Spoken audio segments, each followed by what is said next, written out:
আজ থেকে বহু বছর আগে পৃথিবীতে যখন যান্ত্রিক ঘড়ির আবিষ্কার হয়নি, তখন মানুষ কিভাবে সময় জানতো আর কিভাবেই বা সময়ের সাথে তাল মেলাতো, কিভাবেই বা সময়ের সাথে কার্য সম্পাদন করত।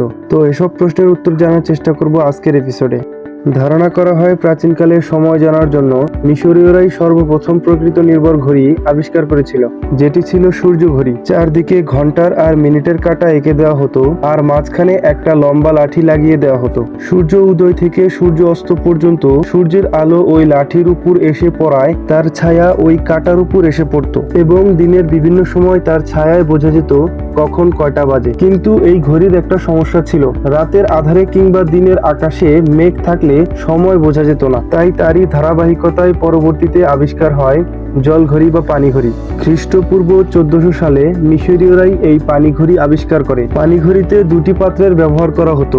একটি পাত্রের নিচে একটি ছোট করে ফুটো করে দেওয়া হতো, সেই পাত্রের পানি একটু একটু করে অপর পাত্রে পড়তো আর ওই পাত্রের পানির অনুমান করে সময়ের হিসাব করা হতো। তখনকার সময়ে বেশ কয়েকটি দেশে এই ঘড়ির ব্যবহার শুরু হয়েছিল।